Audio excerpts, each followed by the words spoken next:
It is our 3 p.m. on Saturday. We have this exciting webinar to bring to you. Today's topic is tax and accounting considerations for 2026. I am talking about in year of 2026, this next 12 months, what are the tax accounting things that you should know is going on. Of course, we will say that the content of this webinar, it's very fluid, right? Everything changes with time, so you want to be really sensitive to the timestamp on the video. Don't look a video that is 5 years old, then come back and go, well, that content seems to be wrong. Of course, it would. We don't go back to correct to update our timelines. Just there's more than 1,500 videos. We won't be able to do that, but just be sensitive and take responsibility in relating to that. All right, so now I have 3 areas I want to touch on. I want to give you the federal tax provisions for small businesses that effective in 2026. Then I want to give you the accounting side of updates for 2026. Then at the very end, I want to give you some important update for 2026 for small business owners, but for the state in general. So I think when we go through these 3 big pieces, you sort of can get an understanding of where you are in terms of your business world, right? Tax, accounting, all included. So now let's look at my slide. I'm going to stay on each slide a little longer just because the content is very heavy. So the federal tax provisions for small businesses that effective in 2026, the number 1 is a QBI, Qualified Business Income Deduction. This is made permanent, and if you are running your business, I can't tell you how many people out there never took advantage of QBI, because before that's Job Act, President Trump 1.0 term, he put out this Job Act. The Job Act give this deduction, but there's a lot of people, and I at least already know 2 clients I know coming from other CPA firms, they literally just didn't take it. Don't ask me why they don't take it. I think maybe their software isn't updated, or maybe they just neglected and forgot about the QBI. But this QBI is a huge benefit, and it is made permanent, means that you're going to have it forever. Generally speaking, to make it really simple to understand, is that if you have a pass-through entity, like if you are sole proprietor, partnership, S-corp, you made money. Say you made $100 income. When you pass through that dollars to your 1040, and you get 20% discount. So just understood in that simple way. Of course, it's not as simple as I said, but to just get the spirit of it. The money you make over there, and you get some discount, and if your income threshold is within what they're saying. So of course, if you make too much money and that doesn't come in, but normally for small business owners, that it should be something you enjoy. So with that said, I want to tell you that, when you look at your business tax return, your 1040, and one of the questions I want you to ask that is, did I take QBI deduction? You can just simply ask your tax preparer for that. You don't have to be expert. You just eardrop on these kind of terms. Remember these acronyms. So just call it QBI. Did I have a QBI deduction? Just ask questions. Then you will prevent yourself from missing it. We have a client and a missing QBI. You know how much that is? One of them is about $23,000 a year, overpaid taxes. That's the QBI they lost. They forgot to deduct, and they actually overpaid $23,000 a year on income tax. Then the other client, and it was close to $185,000 a year on income tax. So that means they're overpaying income taxes. They did not take the QBI. So make sure you do that, okay? All right. Then the next one is bonus depreciation, which permanently restored to 100%. And I understand you know that because you were enjoying bonus depreciation back in 2021. Then it went down, and in 2025, with this election, of course, President Trump restored that back to January the 19th, 2025. So anything you purchase after the inauguration date, it is 100% deduction for the qualified asset, right? So this one is a big deal. Now it's permanent, means that it doesn't matter how election goes, you're going to have this forever. But it did start from January 19, 2025. So that's an odd date. And I, as a tax person, I really, I want to say it's not necessary. We know the inauguration date is January the 20th, and you don't have to make such a stinky sticks and making it hard. And with the 19 days, what do you want people to do, right? So those are, but you remember that, with all these side comments I have, maybe make you smile a little bit. That helps you to memorize this particular benefit in tax. Then Section 179, expensing limits increased. So this is also something that important to know because it got increased to 4 million instead of 2.5. So you may say that, I don't really even know what you're talking about. As a small business owner, if what I say to you and you draw a blank, you don't understand and you don't know what I'm saying, trust me, that is because you haven't really gone there yet. So no worries, because sometimes the business is too small, it doesn't apply to you, right? But bonus depreciation, to the contrary, should apply to everybody. But Section 179 depends. Just know that the Section 179 do not create losses for you. So you may have Section 179 deduction, but you cannot have a business loss, but your bonus depreciation can make a business loss for you, so you can actually reduce your income on your 1040. So these are the three of federal tax provisions that impact small business. I have four more here. One is SALT deduction capped temporarily increased. Remember this one, SALT, not the one we taste every day. This SALT stands for the state and local tax. Okay, you remember a long time ago, before President Trump showed up, and you can deduct the state income tax on your Schedule A. If you are a high income earner, you may have a bigger deduction on Schedule A because you pay a lot of taxes in the state where income tax is a thing, right? So this SALT deduction made a cap on that. So President Trump came, then he goes, I only allow 10,000. So there you go. People who live the income taxable state, like the Midwest, right? Minnesota, Iowa, all of these states, we pay income tax. That income tax we can only allow to deduct up to 10. So never mind about our property tax. Forget about it. All we can do is 10. And Iowa has a very high property tax rate. So it makes living in Iowa a little difficult, right, folks? So, but now this changed. And the 2026, that SALT threshold rise from 10,000 to 40,000. A little bit of help, right? Better than nothing. So, but it's temporary, which means it ends on 2030. So let's just quickly calculate who's going to be the president on 2030 and see whether that will stay or not stay, right? So this is kind of the game of White House residence, we call it. Section 1202, qualified small business stock, exclusion enhanced. So what is this? If you have never sold a corporation, if you have never done stock sales, you won't know anything about that.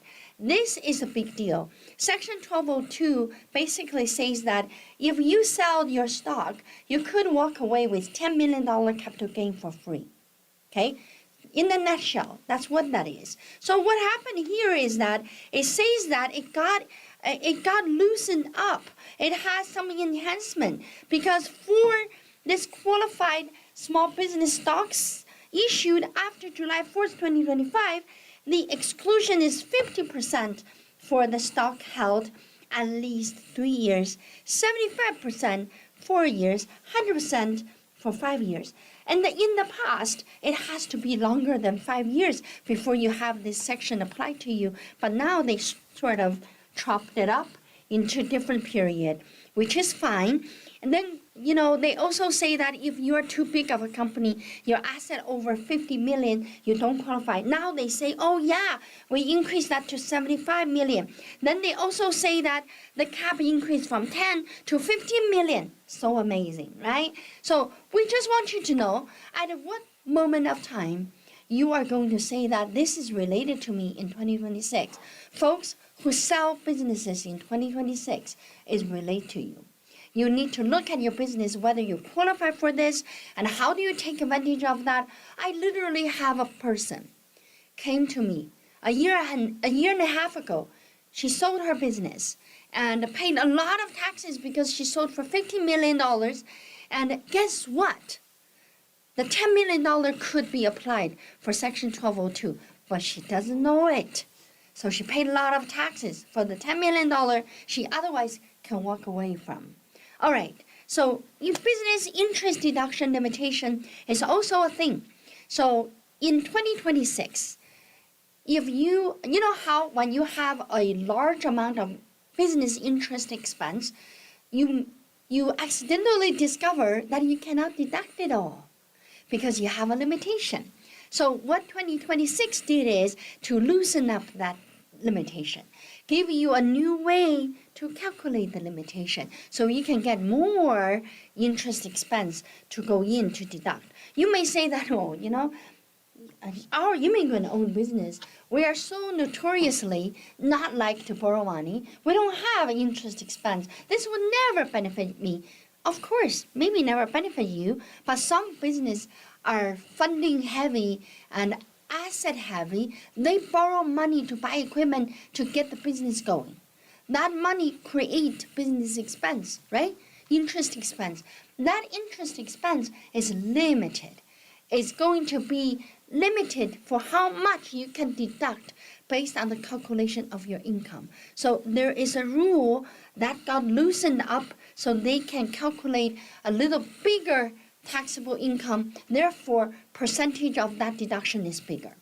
Now, the last one here on this slide is temporarily deduction for tips and overtime pay.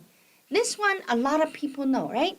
It has become most of the vote that President Trump got is coming from the tip and overtime pay. I'm just kidding. But that's part of the campaign promise that he had.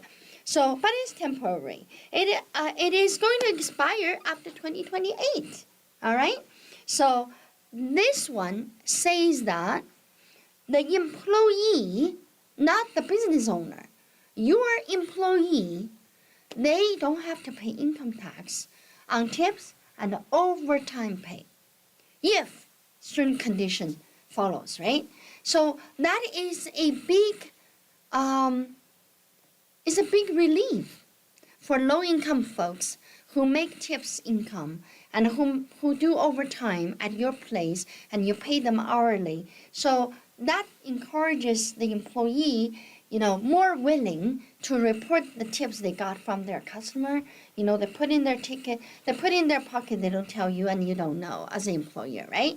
And then, of course, for employer and the tips, you have to pay Social Security, Medicare. So when they tell you that, hey, boss, I got $500 cash tips, and in the past, the person never told you that, but now they are telling you this, you need to report it, and you need to calculate Social Security, Medicare payment. But of course, as a boss, you get that tips credit on your 1040. Am I right? So this is the second page on federal tax provision for small businesses that are effective in 2026. So for business owners, restaurant owners, you know that you will be taking the tips into calculation, so you pay Social Security, Medicare, but you turn around, you get that reimbursed of a tax credit on your 1040.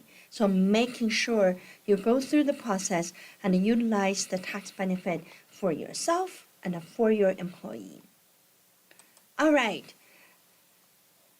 This is the last piece for the federal tax provisions for small businesses that are effective in 2026. Employer provided child care credit enhanced. So this one, the credit percentage for qualified child care expenditures increased from 25% to 40% for regular businesses and 50% for eligible small businesses. The maximum annual credit goes to $500,000, and for the eligible small business could be $600,000. So this is a particularly tax advantage for employer provided child care credit. So it's for the employer. The next one is actually also an enhancement for 2026 to encourage the business owners, the employers, to provide benefit to the employee. So this one is called a paid family and a medical leave credit made permanent and expanded. Let me explain to you how this one is being calculated, because I had quite a few clients asking me, how do you do this credit? It's getting very complicated. I know there is one step in there. It's complicated, but if you use the proper form, it will calculate for you. That form is 8994.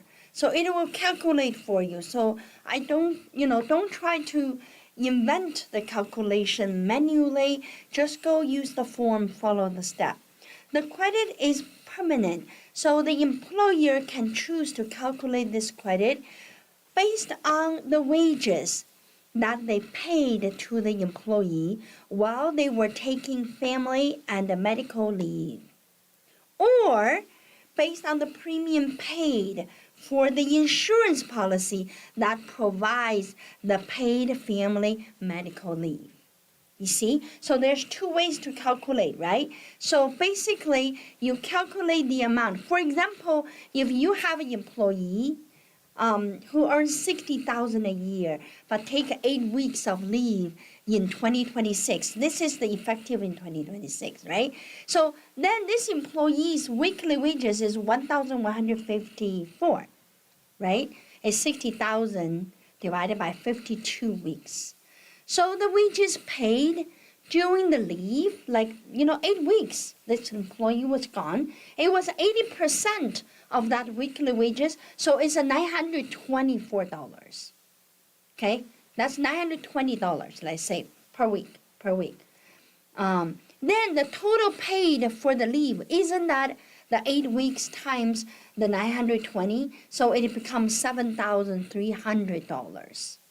So that's $7,300 times a rate. That rate is calculated in the form of 8994.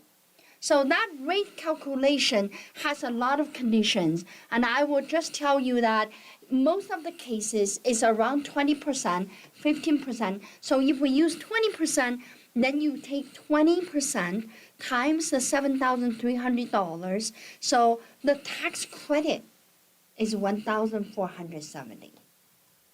So that tax credit is the employer's tax credit. So if you are a pass-through entity, if you are S Corp, it will land on your 1040. Like tips credit, it will reverse your income. So, same thing with the premiums. You can add up all the premiums for the year, then let the form 8994 to calculate the rate, say 20%.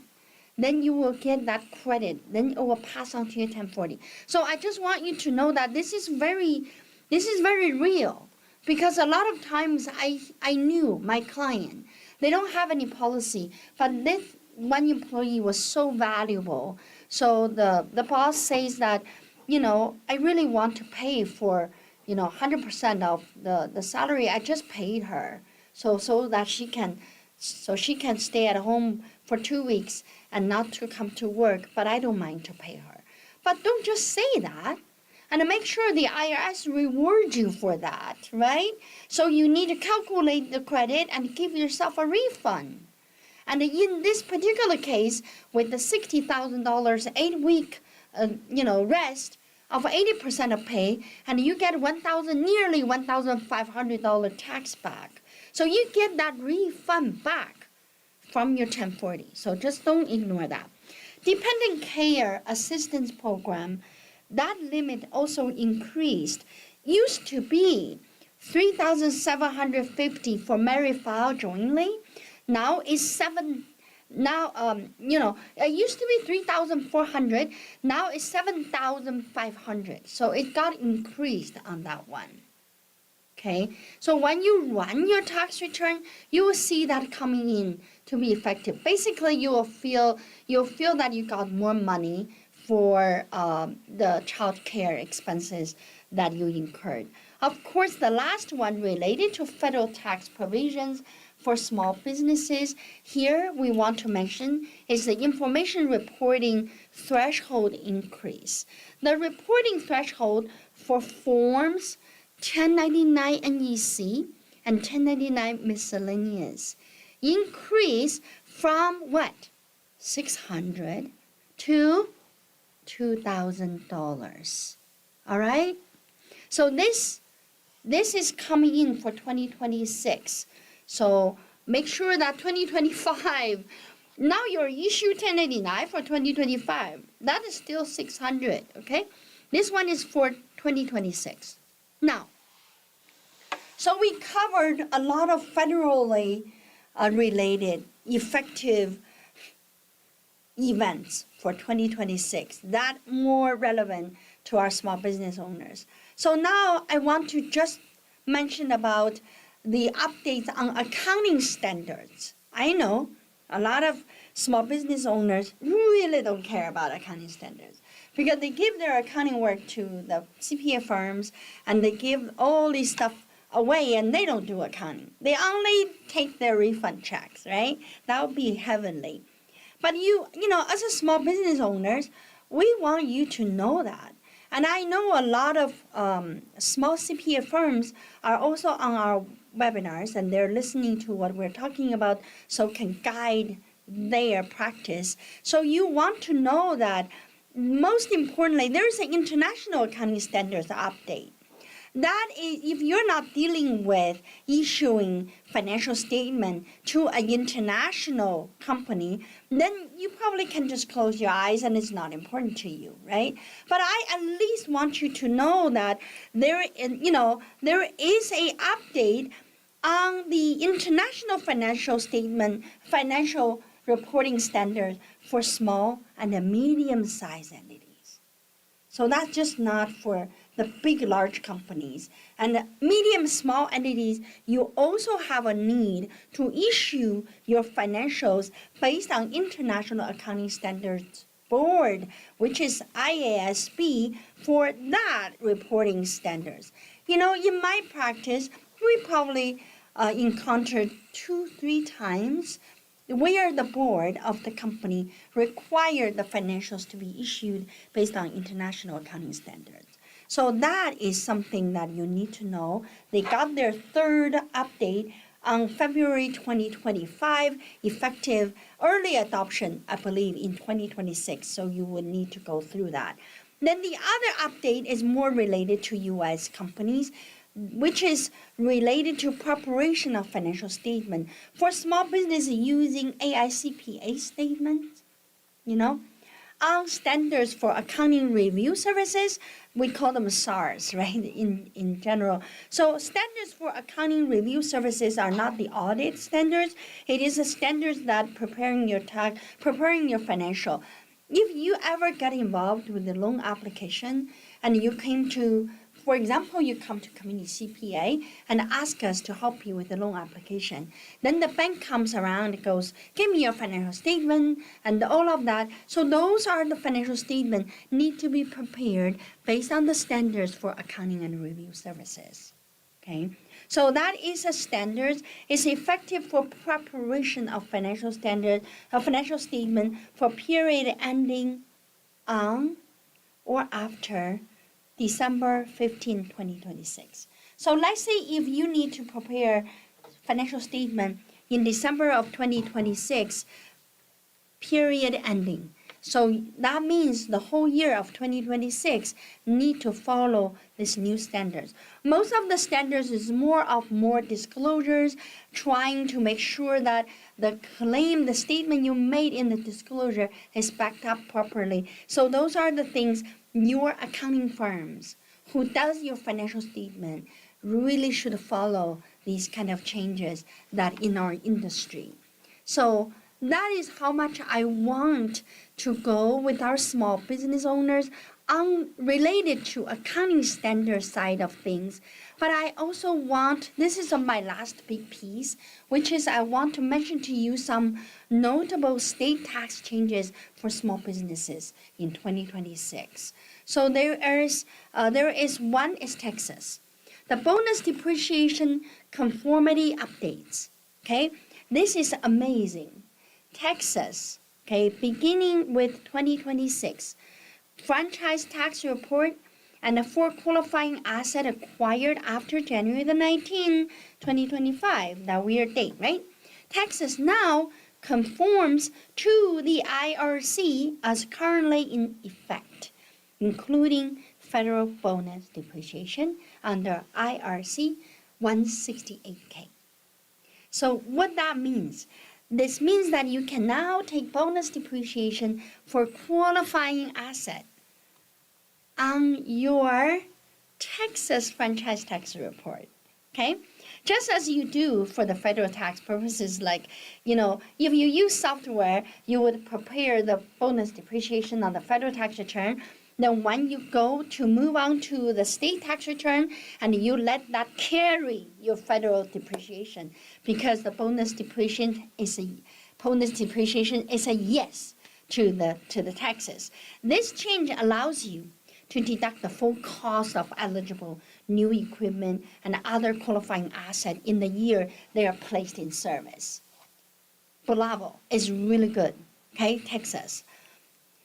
The other, to the contrary, I'll show you California, but I want to give you a national trend on this state tax agency regulations. And typically, what happened is, let's say if you have a disagreement with the state tax code, okay, and you don't agree with it, it's not fair, you go to court, right?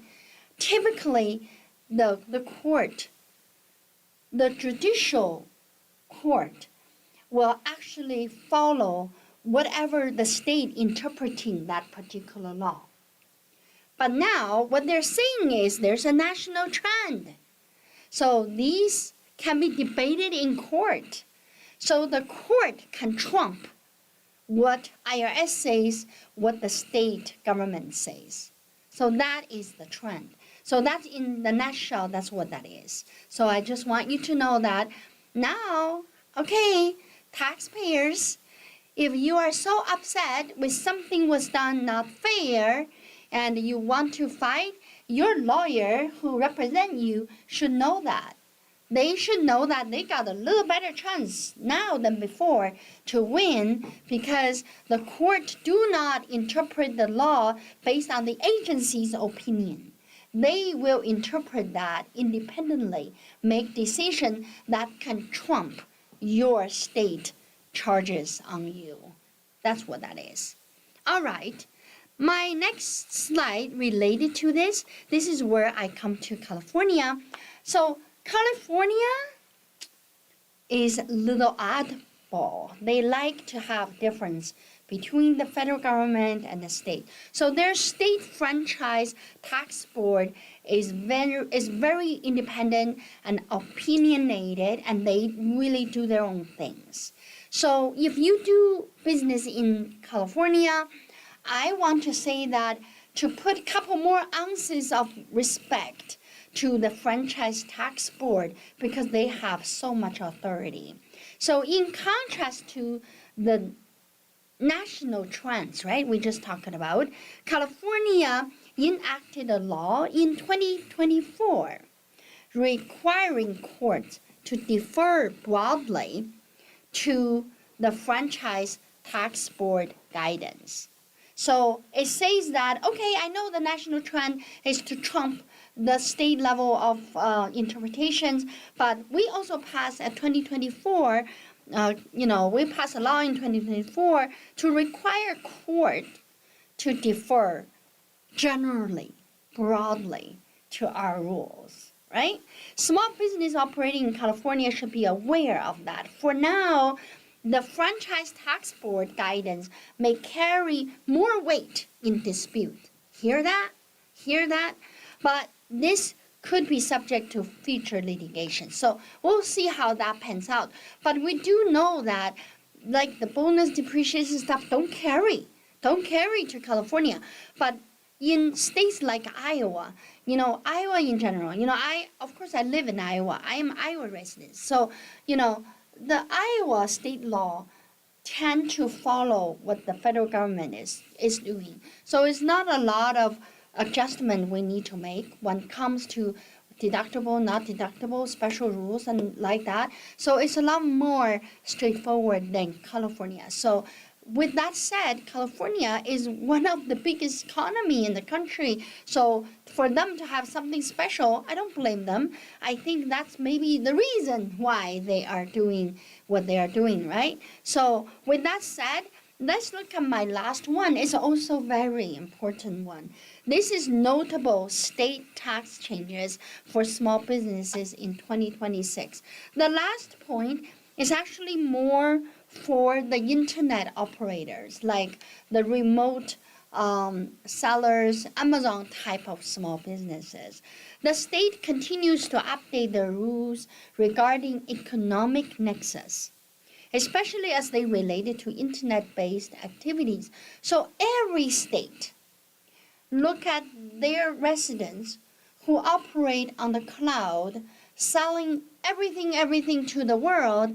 They want to know what can they charge them, whether these people should pay income tax or they should not pay income tax, right? So that is a goal, that is a common goal from every state wanting to charge income tax on people who are doing internet-based activities. The trend of state adopting Multi-State Tax Commission's 2021 guidance is ongoing. Okay, I'll explain to you of that guidance. Basically, there was another regulation related to online businesses, which says that everything is kind of related to sales that's not subject to income tax to that state if it is a remote seller. But this MTC thing 2021, they call that MTC 2021, had narrowed that protection, saying that, oh, no, I know not all of it belongs to the online sale. So, the local state government do have a right to charge income tax on the activity. So more states may implement or enhance this change in 2026. That is becoming the current trend. So several states like California, New York, New Jersey, and also Oregon have already announced their intent to follow the MTC guidance. Under this guidance, many everyday website activities such as providing post-sale customer service, accepting returns, or offering live chat are considered taxable activity for the state. Okay? In other words, these activities can cause the state to assert income tax nexus. all right, over out-of-state internet sellers. So yeah, you're out of state. Oh, you are internet sellers from Iowa, but you sold to Florida, and you are providing customer services in Florida, then that activity, that sale, subject to income tax. So those are the things, that's the trend. But it's ongoing debate in the business arena. But if you are a cloud-based seller and doing Amazon type of business, you really need to be tuned into these kind of news. Understand your, where you are, because you could be ending up with huge tax liabilities that you did not foresee coming. All right? So these are the things I kind of put together on 3 chunks, right? The federal one, then I talked about accounting, now I talk about the state. So you sort of know that in 2026, those are the things you should consider on tax and accounting. All right, and a couple 2 slides I want to bring it up because it's not covered over there. It is the retirement contribution limits increase. You know what I'm talking about, right?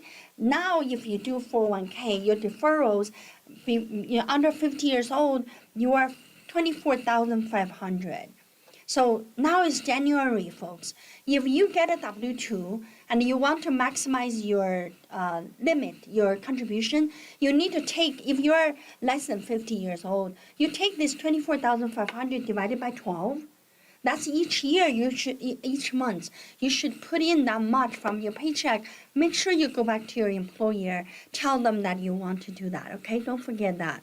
But of course, if you are more than 50 years old, you can add the 24,500 plus 8,000 together, divided by 12, and give that to your employer so you can withhold that much, right? So IRA, 7,500 in 2026, and the catch-up is 1,100 if you are 50 years or older, okay? You want to make sure that, in 2026, because of a lot of changes in the tax code and the calculation, including your tips, overtime, all of these stuff. So you want to make sure that you really engage a reputable accounting firms to run your things, because the software need to be updated. So I have seen smaller firms using softwares, obviously cheaper, but their update is not there. They either didn't update or they forgot to download their update. Don't know which way is which way, but be careful with the accounting tax field. Changes are just it's a daily event. So here is the government changes, then interpretation comes down, then it goes to the software company. They also implement that into the software based on their understanding of what interpreted, and then you are the one keeping the number and looking at the result. And you trust that 100%? I would not. I would double check to make sure the number came out looks like the number I was looking for, right? So you may find the software is defect, is not calculating it for you. And don't imagine the software is done by God, so there would be no mistake. No, it can be a lot of mistake. Those are our experience talk, and I just want you to know that you cannot assume your payroll system is perfect. No, maybe it has a bug in there. We call that a bug. It's actually limitation of human understanding. That's a bug, okay? So it's not bug, it's just interpretation, and they don't understand it, so it wasn't designed properly. E-state gift tax planning is also very important. So the basic exclusion amount increased to 15 million. So, folks ask me what that means. That means when you die, if I add up all of the money from your mattress, underneath your mattress, to your pocket, all the way to the property you own, if I add it up, it's less than 15 million, you don't have a state tax. So that's what they call the exclusion amount. It's almost like a standard deduction in your 1040. this one is a lot bigger. It's $15 million because it's a lifetime deduction, right? So make sure that you understand. Don't even, if you know that you're not going to go over $15 million, don't even bother. Don't try to pay for money and trying to get estate planned because may not be necessary. Of course, sometimes even if you have less money, you still want to plan that because you already know that you have 3 kids. One is on drug, the other one is disappeared. Then the third one don't know whether they even speak English or not. I'm just kidding. So, if you have that kind of complicated family, then you want things to be done right, you should always have the will and always maybe do a living trust or whatsoever. But from tax standpoint, forget about it. If you don't have 50 million, you don't have estate tax. Or if you are at 50 million, yes, you need to do some planning, make sure you're underneath that. So those are the things I want you to be aware of, that threshold, 15 million. Okay? And it was $13,990,000 for 2025. All right. So that is really what I want to mention to you today. Action steps. This is kind of our thing, right? We say, hey, do this, do that. So number 1, review your structure, right? What kind of business you have. Are you passed through? That's why you can get QBI deduction, or you're not. Is that okay? And review your withholding and review your 401k contribution, whether that is the right. It's the beginning of the year. It's really important to make sure you know 2026, right? And update your estate plan if you are definitely have a lot of money going on in your life. And plan your purchase. Boy, you have 100% equipment deduction. Come on, right? And do your planning early. It's the beginning of the year. And the key takeaway, 2026, we tell folks, is not another tax year. It is kind of like a restart, kind of like a year, restarted a lot of things, made a lot of things permanent, also labeled a couple of things become temporary. So it's a year filled with a lot of tax accounting events, okay? And when you face a period like that, the winner is the one that plan early. It's the one that knows what need to pay attention to. It's the one that integrate the tax, accounting, wealth management in one. So I know life is so busy. Who has time for these stuff, right? Especially our small business owners felt like you were just in your business day in, day out. You never really have time to plan your wealth. You always say that tomorrow, right? So tomorrow is today.